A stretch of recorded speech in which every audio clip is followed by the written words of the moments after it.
Hello, you wonderful people, and welcome to another episode of Super-Fanta-Fi. This being the show where I talk about TV shows of the supernatural, fantasy, and/or science fictional genre. For today's episode, I'm going to talk about the latest episode of the 100. A lot of really interesting things went down in this episode, so let's break it down. Finally, we kind of get an answer to just kind of knowing what exactly happened to, obviously, Diosa and Octavia when they first went into an anomaly, and now we kind of get a little bit of flashbacks and kind of understanding, like, a more understanding of what's going on. Got some answers, but at the same time, a million more questions as well.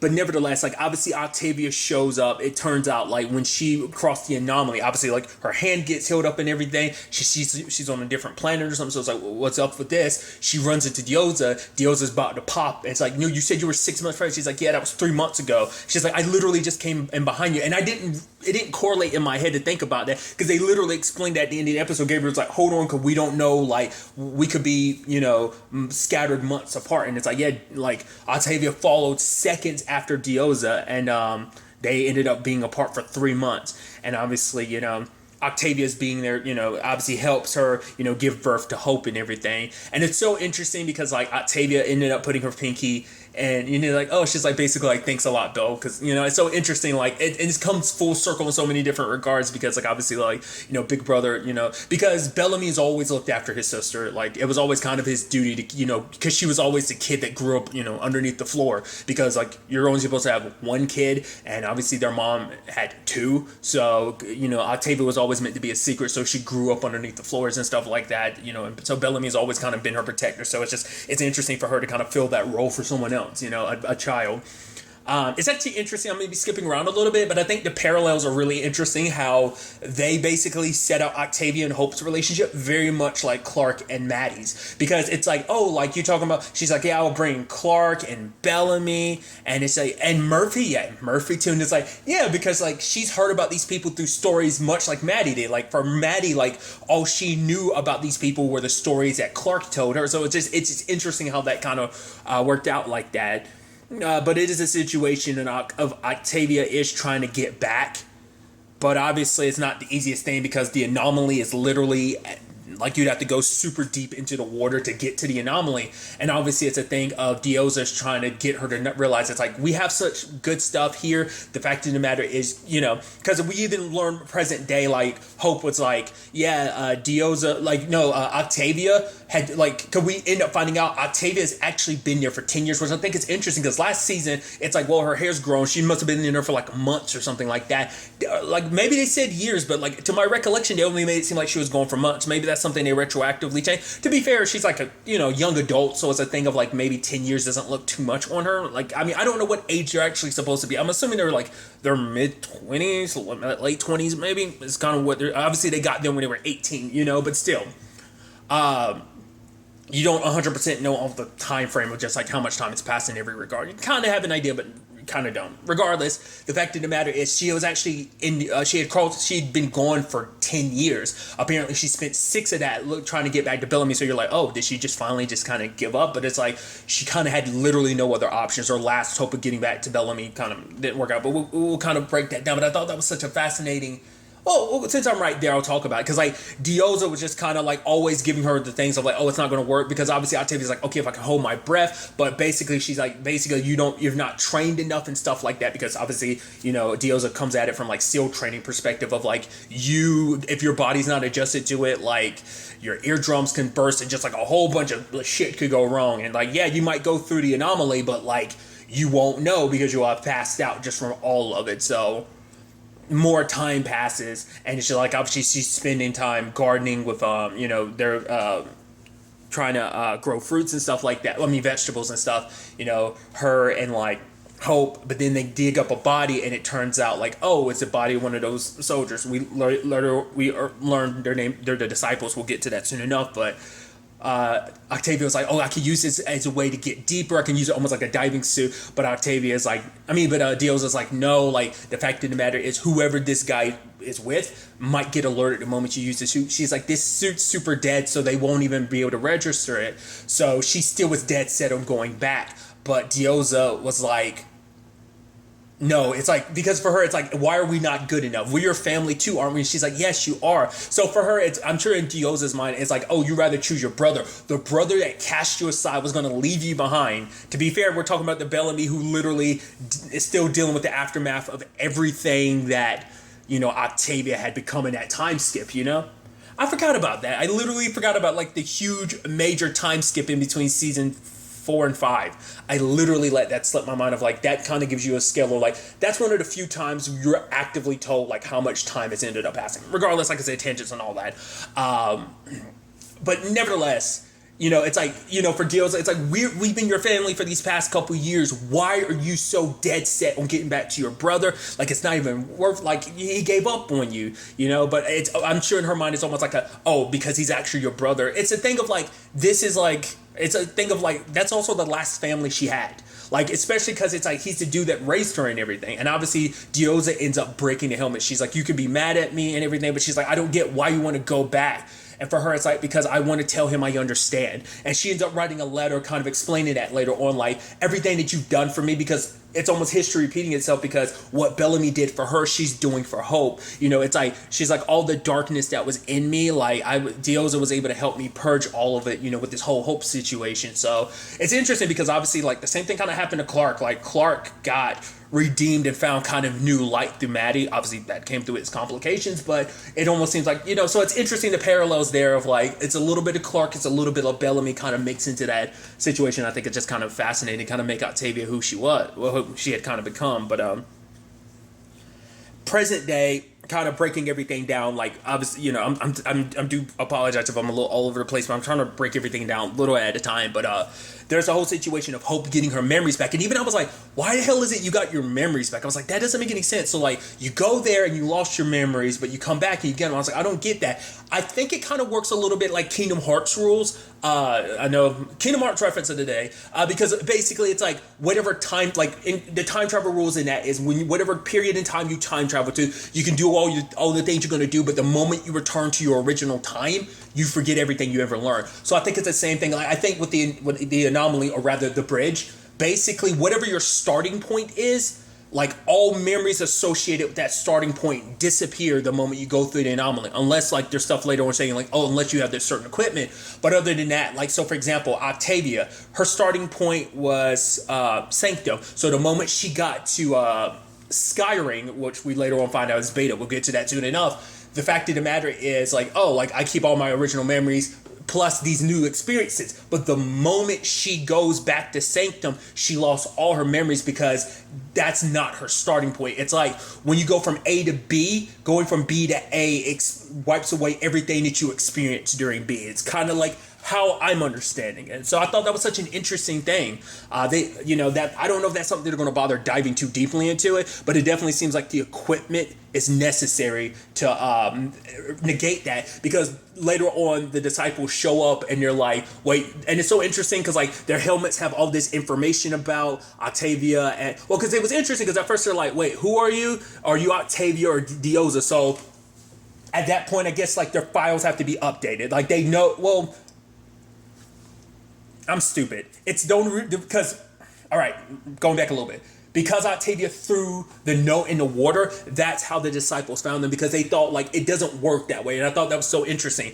The anomalies aren't always a back and forth. Basically, the anomalies are like a one-way trajectory to one particular place. So, for example, the anomaly on Sanctum leads to Beta. Then the one on Beta doesn't lead back to Sanctum. It's like because they're specifically dialed to certain coordinates. So unless you have the coordinates to take you somewhere else, they're going to like you have to. They'll always go in one particular direction, not the other way around, essentially.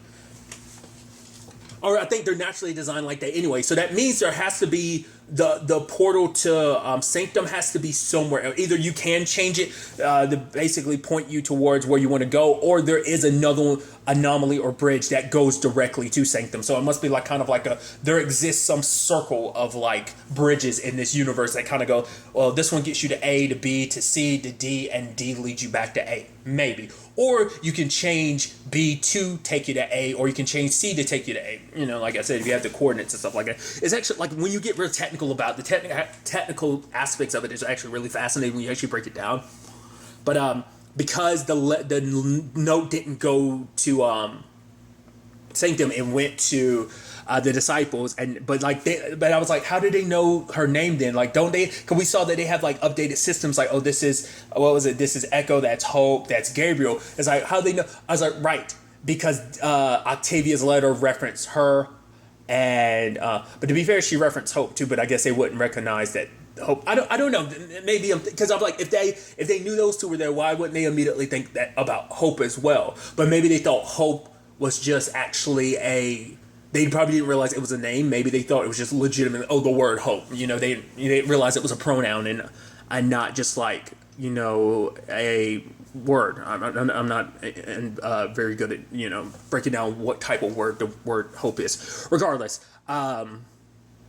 So that was interesting. But the point I was leading to all this is they gave them the helmet. It's like, Anders wants them to remember everything. So it's like, right. So the suits are the key factor in remembering everything. So like, but that's why I was so confused about and thought that was so interesting, because Hope went there without a suit on. So I guess it's kind of like a thing of like, you were hoping just to pop right back in. And once that happens, like, I guess like you figured once you're on the other side, you'd be able to find a way back. You'd get your memories back. So I guess you knew that's how things were going to work anyway. But still, regardless, present day, Hope is kind of throwing a lot of shade towards Echo, because like Echo, well, obviously, Octavia told about Echo and just everyone and all her experiences. So it's like, oh yeah, there's a whole like, oh yeah, you stabbing me and kicking me off a cliff thing. It's like, ooh, right. Because Gabriel's like, oh, what's the story to that? And Hope is like, because like Echo was like, it was a lot more complicated, and Hope was like, no, it's not. That's pretty much the beginning, ending, middle, and end of that story. And Gabriel's just kind of like, oh, and just Echo's just like, I liked it better when you don't remember anything. It's just like, because literally her past is being thrown in her face back to back. She literally saw the whole thing in her and Ash last episode, and now like having her past, like a past that she's regretted so much, because it's even like, yeah, you stabbed the sister of the man that you consider your boyfriend. And even Hope was trying to understand, like, why are so many people dead? What's so special about Bellamy? Why do so many people like trust him so much? Like, why women go so crazy about him? It's like, first you, and then Octavia's so dedicated to get back to him. It's like, I don't get it. I don't understand, It's like she never got to meet her Uncle Bellamy. So, I don't know. I just thought that was just an interesting thing that she kind of... And it's also interesting, too, because we learned that, like I said, what she named Skyring, because, well, the Skyring, but it turns out it's Beta. And I was like, okay, so obviously this place exists on a different, time dilation than, Sanctum, but it's like, okay, apparently it's like the way Gabriel kind of puts it is basically like a black hole is kind of responsible for all this, because basically it turns out Beta is actually a prison planet, because basically there's a group known as the Disciples, and you're like, so obviously, and it gets revealed because Gabriel is like, wait, they end up finding some dead bodies, and one of those dead bodies had a mind drive, and he's like, wait, these are people from Aegis 3 that landed on Beta, and basically it's like, I guess the Disciples are their descendants, because obviously they're all human. So it's like, so that's what I was wondering. I was like, are they the descendants of everyone on Sanctum? But it's like, no. Well, they would still have to be, because like apparently the only survivor was one dude from Aegis 3. Not unless the others ended somewhere else. Regardless, it's interesting. So it's like, that has to be their disciples from like a different time. Like I said, I'm confusing myself on the whole subject. Like, I can't wait to really break this down, because like I said, I feel like I'm being stupid about it, and I most likely am. Of like, it's probably it's someone being like, oh my god, you idiot, it's this and this. Like, I'm probably super overcomplicating it in my head, but it feels like it's supposed to be. But I could be, I feel like I'm completely misinterpreting all of this. But nevertheless, and it's also interesting, like, people have timers. The dude that's there has a timer on his arm. I'm like, oh, that's so, like, the world ends with you, like, with the Reaper's game, like, timing you and stuff like that. It was like, that's so interesting. And just, like, the fact is, and it's interesting, too, because even Gabriel was like, because he's still enjoying this from a scientist's point of view, because he's like, oh, man, it's so fascinating. What is literally 5 years here might be a weekend on another planet. So it's like, it's actually the perfect punishment, because, like, for them, it's like, and obviously the solitude and the loneliness and just being on that planet alone drives you insane, because to the point, dude pulled out dead bodies to play chess with and have conversations with, so but it was interesting because Gabriel has a device that basically lets him basically use mind drives as basically, flash drive. So it's like, oh, everyone's memories get to relive them.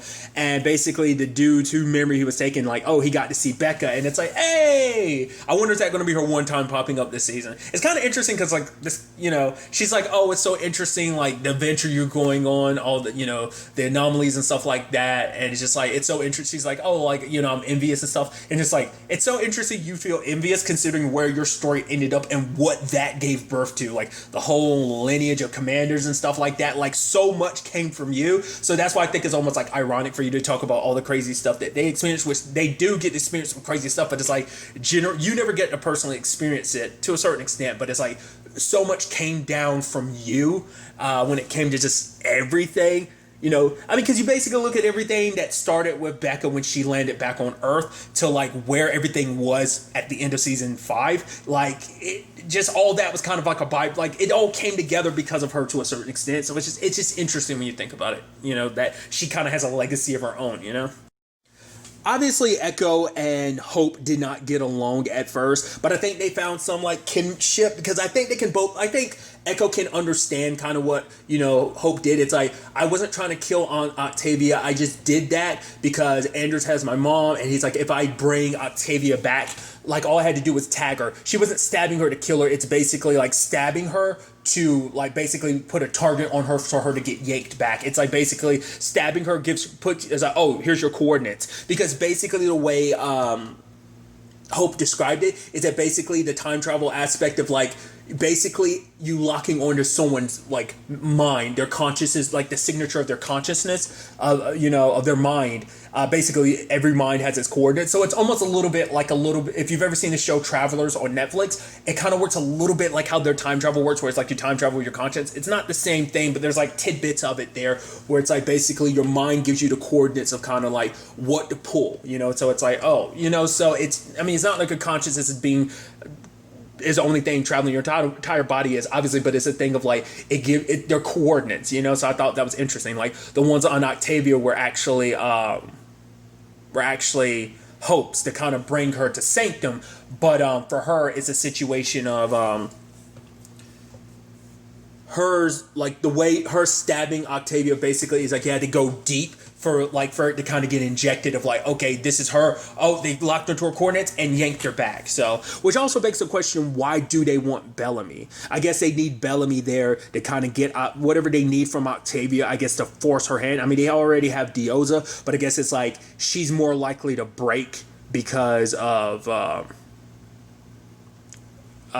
Bellamy. What's also interesting too is like, when she was a little girl, when they both got taken, it seems like that the way she kind of made it seem like that was the last time she saw her mom or Octavia, which is like interesting. So I guess like running in Octavia when she was older, I guess it was like, oh, I guess that's the first time she's seen her since she was a little girl. Like, she spent all that time alone. She was even like, oh yeah, like I didn't learn all my training from mom or Octavia. Like mom didn't want, because it was interesting because like, it's like, oh, if there's bad guys here, Octavia's like, let's bring the army here. She's like, army? I don't want that around my daughter. It's like, that's so interesting considering everything that you were a part of in season 5. Like you're talking about, oh, I don't want, it's like, it's like, who are you? To be fair, being a mom, I think, after everything, it's just like you want to raise your child better than your experiences, and like you definitely don't want your daughter growing up like you. They even have a system of like, oh yeah, like you curse or something because she said ass and damn, so it's like she had to do dishes like twice. It was going to be the whole deal. So it's like,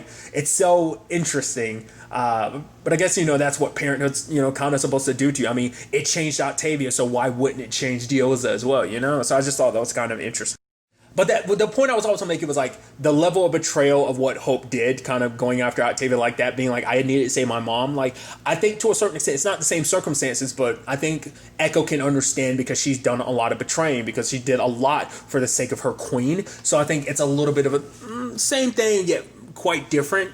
So, but Echo's like, it's going to be okay. We're going to get everybody back. We're going to get Bellamy. We're going to get Octavia back. It's all going to be okay, And it makes me wonder, like, because like Echo was like, oh, you're a killer. She's like, you've never, like, she kind of immediately, I guess because she's killed enough people, she's seen enough people who that look of like, once you've crossed that line, like you are a different person. So I think for her, it's a situation of like, she looks at hoping it's like you've never killed anyone before, so I doubt either one has. I'm curious though.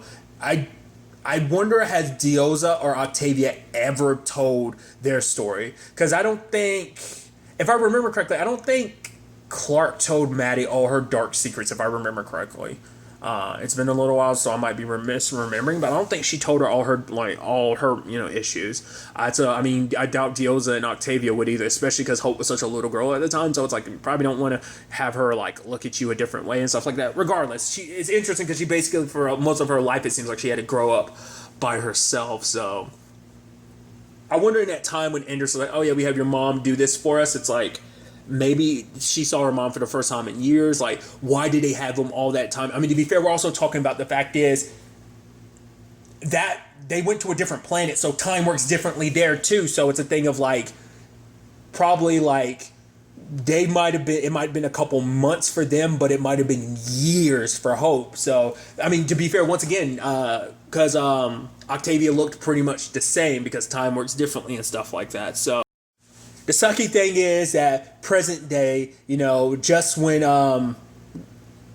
Gabriel figured out how to get them off the planet, it's like that dude was like, oh, I serve my master his sword and his shield, and he smashes the tablet because he can't, because like, no, I'm not supposed to leave here, because they were like, okay, you can stay here, but, give us that so we can get off. But he was like, so I guess it's a thing of like, because it's supposed to be a thing of like, you're supposed to grow up trained as a disciple, and those who don't cut it or fail in some shape or form are sitting there to kind of be almost like reform them and make them, I guess, more dedicated to the cause. It's like, but the thing is like trying to understand like they're, like I said, they're called the disciples and everything, and it seems very much like we're taking everything, like the elements of the primes and stuff like that. I mean, even the whole thing of like the disciples and stuff like that, like where that name comes from, and I guess like, I guess they feel like they were chosen by the bridge or the anomaly and stuff like that. I mean, it's like, how do you even come up with the technology? I mean, it must have been generations upon generations that that figured that out, like the equipment necessary to do that. I mean, we're talking about like a science fiction story, but like even they currently, like, I mean, I wonder, would it be something that Raven can make? I mean, once again, looking at the trailers, we see her wearing one, but I mean, that's most likely because they stole that off like one of the disciples and stuff like that. But it's like I said, it had to take years upon years for that to end up being something that was made, generations upon generations. But still, it's interesting, like how like I said, we got the primes, and that's pretty much dead except for Russell, but it's not Russell because it's Shade Hader. Now we have the whole like disciples thing and figuring out what their whole thing is, and Anders and why he wants very specific people, why he wanted Dioza, why he wanted Octavia. I mean, maybe this is because, like I said, the preview the trailer made it seem like he went to Clark, and it's like you're kind of necessary for like the final war that humanity's going to fight. So it's like maybe that's why they were brought, because it's like you need some of like history's crazy, like it, because let's not forget, Dioza's labeled in the history books as like a fucking mad level terrorist. So it's like, oh, you need someone for a war? Dioza's right up there, and probably the history probably wrote down all the shit Octavia's done, like everything she did on Earth, as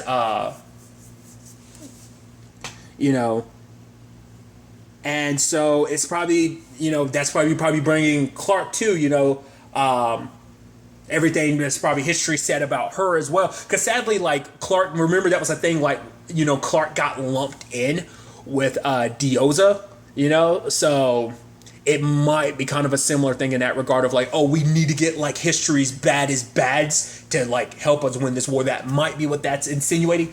Reading too much into a strong possibility. Either way, I'm very excited to see where all this ends up taking us. I really appreciate that this whole thing was isolated to an entire episode. I am curious, like, it's probably going to be bit by bit that we kind of find out everything else. Maybe we'll finally catch up with Octavia and Bellamy where they are. Then there's also this, everything going on in Sanctum, which I think is so interesting. Like I said, everything in Sanctum is kind of its own thing. Then there's the stuff with the disciples and Echo, Hope, and Gabriel. So it's almost like two separate stories happening at the same time. But I think it is going to ultimately not just be a thing of like, oh, the Sanctum stuff gets solved and then it's like, oh, we go straight to. It is going to ultimately all be connected. It's not going to go from one storyline to the next. I think it's all going to fluidly connect of like what goes out in Sanctum is probably going to heavily affect or be impacted by all this other stuff, or it might be what impacts all this other stuff. Once again, we'll kind of have to ultimately wait and see where all this ends up taking us going forward. But really, that's all I want to talk about. So the next time we meet, be happy, be safe, live life to the fullest, and enjoy it. Good day, and goodbye.